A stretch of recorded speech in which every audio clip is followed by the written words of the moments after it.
சிவ சிவா. திருச்சிற்றம்பலம். வணக்கம் மக்களே, நண்பர்களே, அனைவருக்கும் வணக்கம்.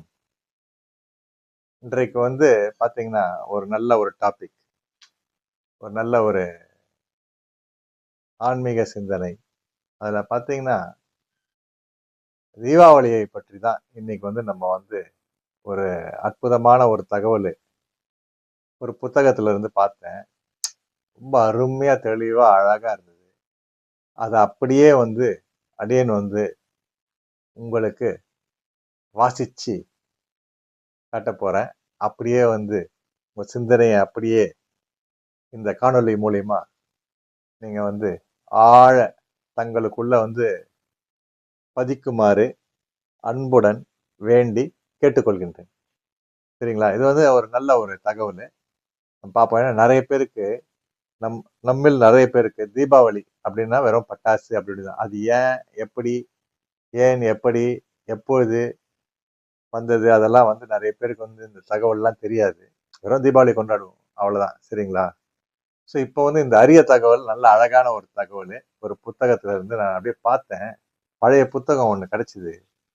அதுல இருந்து இந்த தகவல் கிடைக்கப்பெற்ற நடிகன்.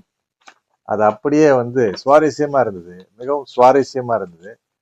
அதை அப்படியே நம்ம நம்ம பீஸ் ரவி டிவி மூலியமா எல்லாருக்கும் நம்ம தெரியப்படுத்துவோம். அனைவரும் கேட்டு மகிழ்ந்து வர தீபாவளியை நீங்க கொண்டாடும் போது இதை மனசுல வச்சு மனதில் நிறுத்தி நீங்க கொண்டாடுங்க. சரிங்களா? என்ன போட்டிருக்குன்னா, தித்திக்கும் தீபாவளி. எத்தனையோ பண்டிகைகள் இந்தியா முழுக்க கொண்டாடப்பட்டாலும் தீபாவளியே தீபாவளியே பலராலும் பெரிதும் விரும்பப்படும் பண்டிகைகளாக இருக்கிறது. இந்தியாவின் கலாச்சார அடையாளம் என்றும் பண்டிகைகளின் அரசன் என்றும் தீபாவளியே சொல்லலாம். அனைத்து தரப்பினரையும் கவரும் தீபாவளி பண்டிகையின் சிறப்புகளையும் அதனை எப்படி கொண்டாடுவது, அப்படி செய்வதால் என்ன பலன்கள் கிடைக்கும் என்பவற்றையும் பார்க்கலாம். தீபாவளி எப்பொழுது, யாரால் துவக்கப்பட்டது என்று நிர்ணயிக்கவே முடியாத அளவுக்கு